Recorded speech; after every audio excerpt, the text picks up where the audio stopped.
क्या मोदी सरकार की उल्टी गिनती शुरू हो गई है? क्या इंडिया गठबंधन की तरफ से केंद्र में सरकार बनाई जा सकती है? इस समय जो संकेत मिल रहे हैं वो इसी से मिलते जुलते दिखाई दे रहे हैं। मोदी सरकार का जाना तो तय माना जा रहा है, लेकिन इंडिया गठबंधन की सरकार बनेगी तो कितने समय तक चलेगी, या फिर देश में मध्यावधि चुनाव होगा और चुनाव के बाद इंडिया गठबंधन सत्ता में वापसी करेगा? ये कई सवाल हैं जो इस समय राजनीतिक गलियारों में चर्चा का विषय बने हुए हैं। लेकिन यह तय माना जा रहा है कि मोदी सरकार इसी साल गिर जाएगी, और अगर बच गई तो अगले साल बजट सत्र में इसका गिरना लगभग तय है। और बचेगी कि नहीं बचेगी, यह फैसला भी नरेंद्र मोदी को ही लेना है। वैसे एक बात तो तय हो गई है कि संसद के बजट सत्र में जमकर हंगामा मचना है। तो क्या है पूरा मामला और क्यों कहा जा रहा है कि मोदी सरकार पर आने वाला है महासंकट? इसी पर आज हम अपनी स्पेशल रिपोर्ट पे बातचीत करेंगे। नमस्कार, आपके साथ मैं हूं आदित्य कुमार और आप देख रहे हैं द नव दर्पण न्यूज। आखिर क्यों कहा जा रहा है कि मोदी सरकार अब ज्यादा दिन टिकने वाली नहीं है? तो उसके पीछे कई वजहें बताई जा रही हैं। पहला, जाति जनगणना। जाति जनगणना की लड़ाई राहुल गांधी ने शुरू की है। उसे लेकर मोदी सरकार दबाव में है, यानी प्रेशर में है।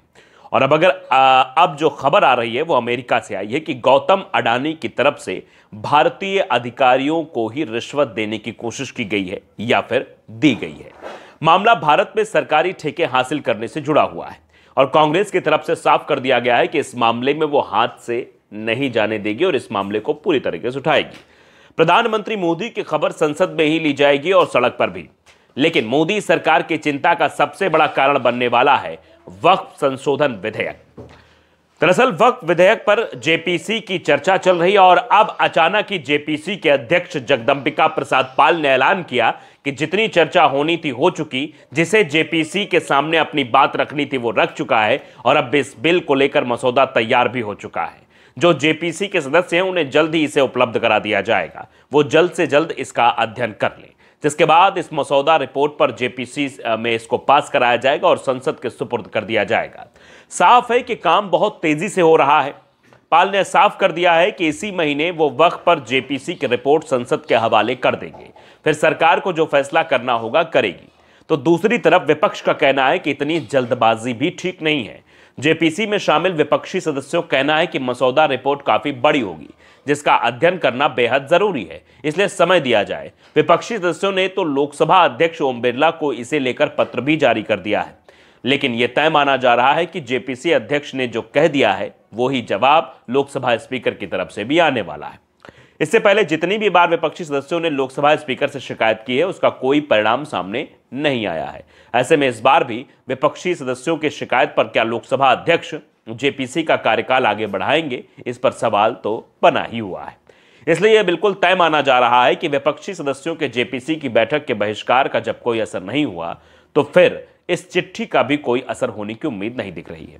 मोदी सरकार की तरफ से जेपीसी का गठन सिर्फ सहयोगी दलों को खुश करने के लिए किया गया था, क्योंकि इस बार बीजेपी की बहुमत में बीजेपी नहीं है और वक्फ बिल को लेकर बीजेपी के सहयोगी ही उस पर दबाव बना रहे थे और पहले सभी पक्षों की सुनवाई की जाए और इसी दबाव में जेपीसी का गठन किया गया था।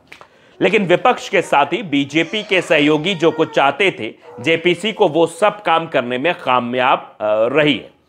अब जब जेपीसी के अध्यक्ष जगदंबिका पाल साफ कर चुके हैं कि रिपोर्ट तैयार है और इस पर सभी सदस्यों के बीच सहमति बनाने का प्रयास जो है वो किया जाएगा, जो ये भी साफ है कि सहमति बनने वाली तो नहीं है, लेकिन जेपीसी के अंदर इस पर वोटिंग कराई जाएगी। संसद का शीतकालीन सत्र चल रहा है, इसलिए वोटिंग भी सत्र के बीच में ही होगी। ऐसे में सभी 31 सदस्य भी उपस्थित रहेंगे।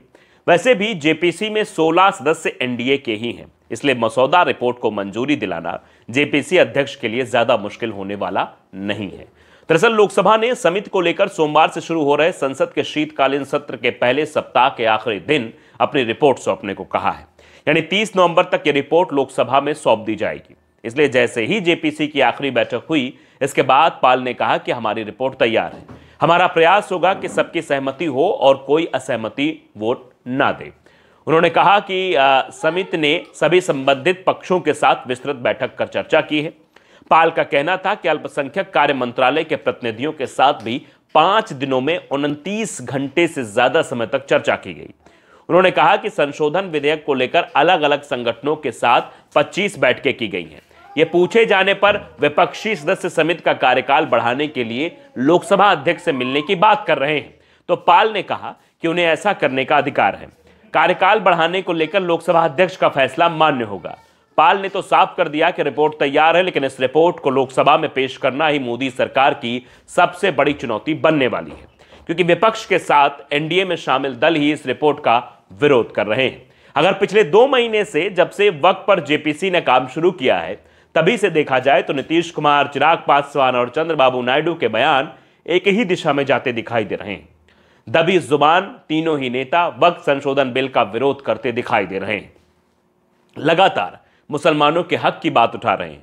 इसलिए ऐसा कहा जा रहा है कि वक्त बिल को लेकर तीनों के बीच सहमति बन जाती है तो फिर सरकार इस बिल को संसद के शीतकालीन सत्र में पेश नहीं करेगी, क्योंकि बिल को लोकसभा के हवाले करने के बाद एक बार फिर से कैबिनेट की बैठक में जाएगा, वहां से पास होने के बाद ही फिर लोकसभा में पेश होगा। और जो हालात बनते दिखाई दे रहे हैं उसमें एक बात साफ है कि अगर सहयोगी दल तैयार नहीं होते हैं तो मोदी सरकार शीतकालीन सत्र में इसे पेश नहीं करेगी। दरअसल यह भी कहा जा रहा है कि मुस्लिम संगठनों का एनडीए में शामिल दलों पर, जो दल हैं, उन पर जबरदस्त प्रभाव है और उसका दबाव साफ दिखाई दे रहा है। मुस्लिम संगठन वक्त संशोधन बिल को गलत करार दे रहे हैं। उनका कहना है कि अगर यह बिल पास हो गया तो सरकार उनकी जमीन छीनकर उद्योगपतियों को सौंप देगी, क्योंकि फिर कई नए केस खुल जाएंगे। पहले से ही वक्फ बोर्ड को हजारों मुकदमे लड़ने पड़ रहे हैं। ऐसे में वक्फ बिल के सहारे वक्फ कानून को कमजोर कर दिया गया तो वक्फ की संपत्तियों पर कब्जे शुरू हो जाएंगे। ऐसे में कहा जा रहा है कि अगर सहयोगी दल तैयार नहीं होते हैं तो मोदी सरकार को इस बिल को एक बार फिर से ठंडे बस्ते में डालना पड़ेगा। लेकिन अगर मोदी सरकार इस बिल पर आगे बढ़ती है तो फिर यह उसके लिए ही नुकसानदायक भी साबित हो सकता है, क्योंकि फिर जेडीयू, टीडीपी और एलजेपीआर जैसे दल एनडीए से अलग हो सकते हैं। अगर ये दल इंडिया गठबंधन में शामिल होते हैं तो ये तय है कि इंडिया गठबंधन बहुमत में आ जाएगा और उसकी सरकार बन जाएगी। बीजेपी के मंसूबे पूरी तरीके से नाकामयाब हो जाएंगे और जो 2 गठबंधन के सहयोगी हैं, 3 कह लीजिए, वो नाराज हुए तो वो इंडिया की तरफ चले गए तो सरकार बदल भी सकती है। इसीलिए सवाल गूंजता है, क्या मोदी सरकार टिक पाएगी? क्या मोदी सरकार चल पाएगी? क्या मोदी सरकार गिर जाएगी? ये तमाम सवाल हैं जो इस वक्त राजनीतिक गलियारों में चर्चा का विषय बने हुए हैं। फिलहाल अगर आपने नवदर्पण न्यूज़ को सब्सक्राइब नहीं किया, जरूर करिए, बेल आइकन दबाइए ताकि अपडेट भरी खबरें आप तक पहुंचती रहें। नमस्कार।